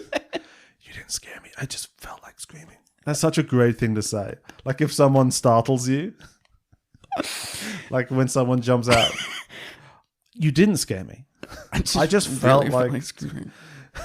Because like, Because I guess that is what happens when you get scared. You do feel like screaming. You just don't put it in those words at the time. He gets one bar out, and then a siren goes off, so he puts it back in, and the siren stops. And he's like, "Oh, okay." That was fucking hilarious. Massive air raid. Some more genuinely Every impressive single looking- building in the compound is destroyed. blown to shit. Theirs is not. They get the keys. This line fucked me up. Where he says they're pulling the keys into the prison. He goes, "This is like a scene from Pirates of the Caribbean." Yeah, because the ride. The ride must have been really detailed. Like, Well, when you it has it's because it's everything a, from the movie. It's a what's it called? It's like a love. What's the love tunnel ride? The love boat thing, and you just Yeah. go through a water tunnel, and it's basically you're going through a museum, and they've got like scene after scene after scene after scene set Yeah. up, and there is a scene in the original Pirates of the Caribbean ride, and like a lot of the Black Pearl movie Yeah. is made on scenes from that ride. I need to do some of these big rides. Have you been to a Disneyland? I haven't been to Disneyland, but I've done a lot of research on Pirates of the Caribbean. Well, so have I. I'm So special. have I. Yeah. You got obsessed with it. Because I'm so special. You can't help yourself. You have to know everything About Pirates of the Caribbean. before you can relax, and that's just how your brain works. It's just because I'm different than other Yeah. guys, you know? Yeah. Different than other people who've seen Pirates of the Caribbean Yeah. a lot of times. Yeah. They escape. But yeah, I know stuff about Pirates of the Caribbean as well, mate. Yeah, of course you do. Yeah. The last ride to be You think personally overseen by Walt Disney, opened 3 months after his death. But you didn't know that. I've known that for ages. Did you just Google it? No. I Googled it before you arrived. Thank you very much. And I'm going to keep Googling stuff after you leave because I can't help myself. That's just what I'm like. Anyway. They escape. They drive a truck through the gates. It looks great. Truck runs out of gas. Meet some Libyans and buy Chadians. They trade whatever. They trade the truck and other things for camels. They buy camels. Andy Dick's got a fucking watch with a compass in it, and they trade that for the camels, is what it ends up being. Camels know where they're going. But when Nature's Bones doesn't make a compass. big deal, he's like, "Oh, you've had this all along? Oh, okay. You've had this all along, mate." Like, Bones knows that it's a fucking stupid thing to have had all along, but he doesn't, like, harp on it for too long, because he's not a terrible leader. No, He's not. like, "Mate, that was fucking like, stupid. We're we're- going to take this and utilize it, finally, to get ourselves something to help us." He's like, we're going to circle back to this later. I'm not going to make a big deal out of it now because we have bigger problems. But you are an absolute piece of work. That's the subtext. But you know what? Fuck you, mate. So then, like, these fast attack vehicles get parachuted down out of nowhere. Fucking badass. Fucking dune buggies arrive. It's like a scene from G.I. Joe. You need Yeah. a certain tool for your mission. Bam. Yeah. There it is. Yeah, it becomes a bit Hobbs and Shaw at this It's point. so great. S.I. Morales is there again, and he has like these amazing guns, and he gives them And those weapons, guns. too. Yeah, hey, nice. Hey, comedy. Special forces. So they radio the base, and they're like, "We're alive! Isn't that great news? Please bring us back." And they're like, "No, you have to do the special forces mission. Yeah, you're the only people there. You You got to do it. our like multi-trillion-dollar military has been winnowed down to you four losers." And an injured special forces guy And who's losing his mind a bit because you gave him morphine. and S.I. Morales, the most special boy. And you see, you're the only asset on the ground. You're soldiers, goddammit. So there's a Scud launching base loaded with chemical weapons. I like that. It's a nice touch. Yeah. Can't be spotted from the air due to camouflage. We know the coordinates, but you have to paint it with the laser target designator. I do like the weird conversation because there are terms in there that Pauly Shore ain't gonna understand. Yeah. We'd understand because we've seen other action movies. Yeah. But like, if you're just a regular Joe, and a guy goes to you, we need you to paint it. Well, that's because he makes jokes about that. Yeah, like those are probably some of the best jokes. It looks fine how it is. I think just delivered differently, some of these jokes would land a bit stronger. Yeah, I don't know. Yeah, and they kind of get old mate to do it. It's like you use lasers in dentistry, right? He fucks it up straight up. Yeah, I like that the general keeps trying to talk to him to give him more instructions. And he's like, "I'm trying to have a moment with my friends. Please chill." And then he gives his final rousing speech, where it's like, "You all a bunch of losers, but look at you now," basically. And he does great. I think he does a good performance of that speech as well. I think so too. This is the best Pauly Shore not being the weasel. But it also plays as the weasel growing up. Yeah. Like, isn't that an amazing story of like where the weasel is most at home turns out being in the army now? Oh, it's just the American dream. It's the American dream, man. Of just smoking doobies and skateboarding with your caveman best friend. But when that doesn't get you money, then you go to college for 10 years and hang out and party there. And then you just go join the army and be a hero. And you're fucking set for life. And you're set for owning life. an electronics store after Dip that. out of there in 2002. Mm-hmm. And... yoink. Write a memoir. Write a memoir? I want someone to write a military memoir where they never went to war. They just had that 6-year period. They were just in the gap. This is called My Gap Year. Yeah. And just like, yeah, nothing that interesting. Or like you see all those dudes telling stories about like when they're overseas, how boring life is when you're on like, yeah, when you're in like bases and whatnot. Like and, a lot of those jobs. So much routine, so shit. Yeah. It's like, it's terrible. It's like 95% monotony, 5% blinding and terror. This guy's entire memoir is that, but like he goes home at night and sleeps in his bed with his family. Like he just lives his life. He just goes to work in the morning. Just a reservist in the late 90s. And they're all going to follow him because he's private first class. They try to get rid of the camel, but the camel, the real hero of the movie, chases them. Oh, so good. It's a real Bill the Donkey situation, I feel like. Mm-hmm. And they paint the scuds. Escort heads in while they hold off the Libyans. This is where Pauly Shore just starts massacring people. Yeah, they set up. He's just mowing people down with this machine gun while screaming. Yeah. Which is, you know, if you do join the army, you do want to do that at some point. You know, if you don't get to mow somebody down, probably gonna snap and murder someone after you leave. It's like, it's good to try to give everyone at least one of those to have just complete carte blanche to just open fire on a crowd of people because they're the enemy and they're coming at you, and you get to just rinse them. That's the American dream. It's the American dream. Mate, if I was in the army and that never happened, and I just got jar-headed, pardon me. Yeah. If I just got jar-headed, I'd never get over it. Would you... Like, it's one thing to join the army because you want to do war and there's no war. To join the army and then go to war and then, like, you don't fight and it's still boring the whole time. There were a lot of dudes, though, like, in the Second World War that never fired a fucking shot. Like, frontline dudes living their lives, just not firing. Wow. It's crazy. That was some alpha knowledge. It's crazy. About history. What war? It's crazy boys. Hey. The crazy boy. Yeah. So you gotta pay attention for when you can use it. It's so weird. You never know when you're talking about World War II. You might want to do a Pauly Shore impression. The missiles miss the target. The camel saves Pauly Shore somehow. I love that the camel, like, because the dude is about to kill Pauly Shore, but the camel tackles the dude. Yeah. And then is pinning him down. Yeah. So it's just, they've got a fake camel arm and they just... fake camel arm? Yeah, camel arm. Okay. The front ones. The front ones are arms. They are, aren't they? You know? Yep. And it's just... holding this dude down, and the guy's reaching for his AK, and then the guy was just like, and Pauly doesn't kick the gun away or anything. He's just like, can't reach it. Cool. Goes on with his life. He fucks up with the bazooka once. Yeah, they figure out how to operate it, but they fire it backwards. Good gag. Great gag. Then they fire it again. So they destroy the missiles.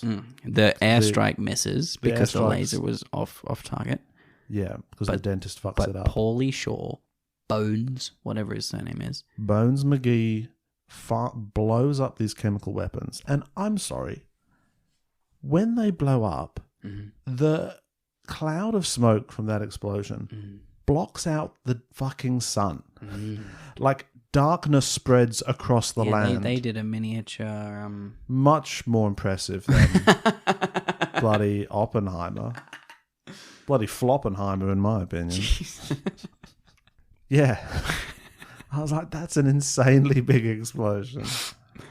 I mean, and we're assuming like they're fine standing right next to chemical weapons being blown up as well. Like, I'd back off a bit. Oh, no, it burns it. It burns it, right? It burns off. The flames burn the chemicals off. Yeah, it's like chlorine gas. If they explode, it just goes up. Yeah, exactly. That's why blowing stuff up is always the solution. Because it just goes up. Yeah, like that train derailment. Yeah, it just goes up. And what's up there? Nothing. Just space, innit? And birds. Yeah. And like the wind might take it away. Oh no, a pigeon. I don't care. We don't have to worry about it. Yeah. And they return as heroes.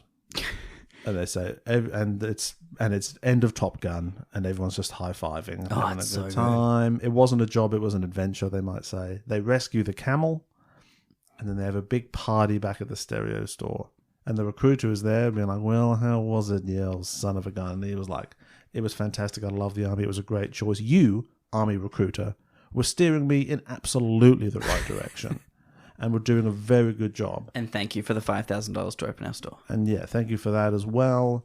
I just really can't speak highly enough of my time as a US Army reservist, and can't recommend it strongly enough to anyone else who's just, looking for money and fun and glory and the opportunity to perform violence upon other human beings in a way for which you receive just tremendous social credit.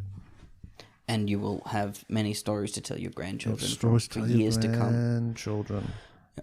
Many stories to refuse to tell your grandchildren for years to come. Many stories to allude to. Because you don't want your grandkids to be like, Granddad, have you ever massacred anyone? And you say no. And they go, pussy. Fucking loser, Granddad. You've never shot anyone. You're so old. How have you never shot anyone this whole time? You know how kids are. Exactly like that. And that. then two new dudes go in to join, and the cycle of life continues. Yeah. Cycle of the American dream. Yeah, continues. And that's in the army now. And it's not bad. Weirdly, pretty good. Yeah, it's weird. Like, it's strangely good enough. Yeah, I think I've said everything I have to say. You didn't make me scream. You didn't scare me. I just felt like screaming. You didn't scare me. I just felt like screaming. And we've all been there. I mean, it would be awful if you felt like screamed, and then someone thought that they'd scared you, and you have to be like, no. You'd never walk that back. You know how people, like, you scare your friends every now and then? Like, just jump out from behind a wall and, like, and, like, freak them out? Yeah, or, like, telling them about stuff you've done you've never told anyone. Yeah. Yeah. I don't think I've ever screamed yet. Nothing is frightened. Like, I don't think anything my brothers ever did made me scream. No one has done that to me in living memory. Like, you get the whole body where you like contract everything into that defense pose of like, I'm going to survive a car crash pose. It's so funny. I've like when you watch videos of that and stuff, because it's just so funny how incapable we are of dealing with it when it happens to us. You know? Yeah. You think your brain would be like, well, no, I'm just in my house. If there's anything behind that door, it's obviously a member of my family. There's not even This is the den. This is the safe zone. This, like, behind that door is just like a place. There's nothing could be hurting me, but we cannot get ahead of that response. That's why they're endlessly funny. But and also the different levels of reactions that people have. And how quickly it goes as well. Wow. People will be like screaming and then laughing like 0.5 of a second later. Or people, like, you know how you see dudes dressed as, like, shrubs and sitting in a little pot I plant, hate those. I and can't then they move watch a little bit. the man dressed as shrub scaring people. I can't watch it because it's just too mean. It's very mean. Like, if that happened to me, I would hate it and I wouldn't take it well. It would ruin my morning. That's a little sad. Yeah, and I know. I don't know what it is in me. Like, if someone jumped out and scared me, I wouldn't find it funny. I would just be upset. What if after they scare you, they go, in me. it's okay. It's for a YouTube video. Yeah, we're gonna It's put it for on- my TikTok channel. We're going to put it on the internet. We'll get like 100 views Yeah. on TikTok. I would punch that man dressed as a bush. I would assault him. It wouldn't be right, but I'd do it. Because, I'd be angered by it. But the different I level don't of know screaming why. that people do, like some people do the regular, just like Yeah. the clench, and then some people lose their fucking shit Yeah, some people just and sound like scream for a while. Yeah, or they sound like a howler monkey. Like it's... yeah. Yeah. Yeah, don't scare me, everyone. I don't like it. I don't want to play this game anymore. because it makes me look silly. And I don't, and I'm special. I'm special and dignified, and I don't want my vulnerability to be revealed. Okay, I'm not okay with that. I'm not as strong as some people. I'm not John Cena. So we rank Brendan Fraser's movies. We rank them. It's not fair though, From best to worst. because I'm not having this conversation again. No, I'm not talking about. I'm talking about this ranking. Yeah, we do rank them, but it's really not fair that in this ranking of 11 thus far, Brendan Fraser films, 2 Pauly Shore ones are going to be real high on that list. They are. It's okay. They're not going to stay there. Okay, but he's in it for less than 5 seconds. Hey, he chose to do it. He did. He went there. Probably wasn't even paid. Got a free lunch. Got a free lunch. Got a little bread roll. Got put to on hang an out in outfit. Pauly's trailer. Yeah, and he was in the movie. And if he didn't anticipate that one day that would require multiple adults to record hours of podcast material about those movies when they're trying to talk about Brendan Fraser, that's on him, okay? It still doesn't feel fair. So, there's 10 movies on the list.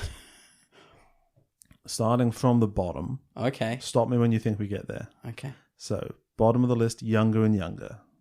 Stand by that 100%. Yep. Not going to change. Next, Dogfight. More like dog shit. Yep. Child of Darkness, Child of Light. $20. Encino Man. It's better than Encino Man, I think it isn't is, it? yeah. I feel like we're liking Encino Man less as time goes on. I feel like I'd Yeah, I have a... go easier on it if I went back. Okay, Airheads. I don't think it's better than Airheads. Right, and then it's Son-in-Law, School Ties. Yeah. With honours presumed guilty. Yeah, it's sitting around the Airheads level, isn't it? In the middle Airheads there. gives us great Brendan. True. And Airheads gives us great of a lot of people. Yeah. And you've got to think how Airheads has lots of hair. So much. This movie, almost no hair. It punishes the Airheads by removing the hair. Yeah, exactly. Mm. Yeah, I think, I don't know, because like Airheads is sort of nonsense and chaos. I feel like this has a stronger plot than Airheads. I do actually, yes. Because Airheads, Yeah. I like that idea more. But I don't think this is better than Son-in-Law. Airheads has a more innovative plot idea, but it's poorly executed. Yeah. This has a very formulaic plot idea, But it's executed well. It's executed competently. Apparently, no one in the world would say. So it's probably above Airheads. Do it. I don't think it's better Which than is Son-in-Law, fucked. though. No, and then below Son-in-Law. Yeah. Wow, this is fifth. Do it. For now. Fifth for now. Fifth for now. Middle of the pack. In Middle of the pack. the army now. Amazing. Now, Top of the list. which Brendan would win in a fight? This Pauly would beat all of them. Well, this what? This Pauly would beat all of them. Oh yeah, Pauly Shore would beat all of these Brendans. That's for damn sure. He can do 123 push-ups. Don't know if you know. This Brendan. So this is the third version of this Brendan going on the list. Uh-huh. The previous version of him is second on the list of which of all the Brendans would win in a fight. Because I think for like long elaborate reasons that we spent a long time talking it was about. the caveman guy grew up, went to college. Yeah, now Still has caveman caveman. grew up, guy grew up, went to college, and is now in the army. We're assuming he graduated college, has a degree of some kind, Yeah. and now is in the army in a leadership position. You think so? I'd like to think so. All right. He's taken that degree to the army. True. He's taken his college degree What did he study? He's a career soldier. Frogs. Definite frogs. Yeah. But he's in charge of other soldiers. We can assume that. Yeah. He's working out. Now we know he's working out hard, and he's also weapons competent, so he can take anyone else's weapon and turn it on them. Top of the list, motherfucker. Well, hold on. So this is obviously above Encino Man and Son-in-Law, which are 2 and 3. Is he beating School Ties? Top of the fucking list. You think this guy's beating Naked Shower Fight? This guy's got a gun. I don't know if he has a. This guy has access to guns. This guy has access to airstrikes. I don't know, just because he's in the This is 1990s. Just because he's in the army now doesn't mean he can do an airstrike in the fight. Oh, why not? I feel like it's got to be a weapon you have on you. Okay, well, he's got a sidearm. Does he in the scene he's in? I don't know. I wasn't looking. He might actually, because special forces are like assembling their they're guns. special. But is he special? I think. Does he die in this? Yeah. Does I Link think die in the Special army Forces now? Team. Fuck. Bleak. What? Them's Subtext. That's what it is. Them's the breaks. Yeah. Wow. I wonder if anyone else I think has it's thought punishment because Pauly thought about him too long. Like the streams crossed. Multi-universal being that is Pauly Shore. Yeah. Thinks about it for too long. Therefore, the universe reacts to that and removes that pawn from the playfield. That's why the Special Forces team couldn't do their mission. That's why he's, for some reason, now Medal of Honor winner Pauly Shore. Yeah. Because he thought about Brendan too much. So Pauly Shore in this scenario is a kind of omnipotent being. He's the Watcher. He's the Watcher, but unknown to himself. Stan Lee's character in the Marvel universe. Yeah, but it's Pauly Shore. So he's sort of like he's a childlike god, where he's an omnipotent character. He doesn't realize it yet. This is him learning, and that's why he will eventually become Mr. Manhattan. Which is why everything works out so well for him in this. True. Because he's just manifesting the reality he most desires. Or he's dead and it's all a dream. Anything's possible. Yeah, maybe he didn't rescue that truck. Maybe they all just died. Because that is where things kind of turn around for him. Yep. Yeah. Look, obviously. Well, they do go for that big journey and then they wind back up at the truck. So he could have just led those 4 people out into the desert and they could have fucking died. And he could just be his mirage. Yeah. While he dies is the rest of the film. Yeah. I mean, bleak. Obviously, there's many complex, layered, interpretations within the army now one can do. Mm-hmm. This is a matter of record. But yeah, all right, fuck it. Do it. This guy has the previous knowledge of being a caveman. Yeah, strong base. As Pauly Shore might say. He went to basic training. He can do at least 123 push-ups. At least. Fucking bad. He probably went in naked shower fights. Yeah, actually, that's definitely if thing. He's been in the army now, he's probably won some naked shower fights. Or he would at least be comfortable doing it. Oh, fuck yeah. He'd be so comfortable being naked in shower and fighting. Yeah. At the same time. He loves fighting. He loves being naked. And loves showering with his actual closest friends. Yeah. The only people he talks to for the next 6 months, he's also going to shower with them every day. Yeah. Special. Yeah. Link has this final version of Link, which he's evolved into Pokemon style. Yeah. He's reached Charizard his level. evolution. Yeah. And so he's winning all the fights. And let's see if anyone's going to take him off that top slot. He's got a pretty strong fight resume. He does have a good fight resume. Yeah. Well, that's that. That's in the army now. Thanks for definitely sticking around. And a bunch of other stuff. Thanks. Yeah. I'm glad I told you all this was coming at the start, so you listened to that. Wasn't it worth it? Worth it, wasn't it? It's paid off big time for you guys. Next, we're talking about The Scout. Never heard of it. Yeah, I forget what that is. Cool. It's a comedy film starring Brendan Fraser and Albert Brooks about baseball. Is Brendan the baseball player? Probably. He does play baseball. Looks like not another great success. Diane West is in it.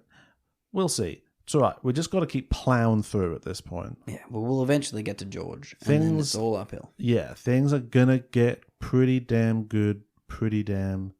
Oh, actually, it's a while away. It's only a few years until they start getting fun, though. Yeah, because I remember I was like, oh, maybe we could do a live episode for George of the Jungle. That will be December 26th. It's a Christmas movie. It's not a Christmas movie. Our Christmas episode is going to be George of the Jungle. Are you Googling something relevant to this, or are you just living your life? No, I was weirdly Googling something, but it turns out it's not relevant to this in any way, shape, or form. Okay, well, let's take that as a sign that there's nothing left to be said on this topic. And thank you all very much for listening. We will see you next time. Join us on our next episode for more exceptional theft of your time.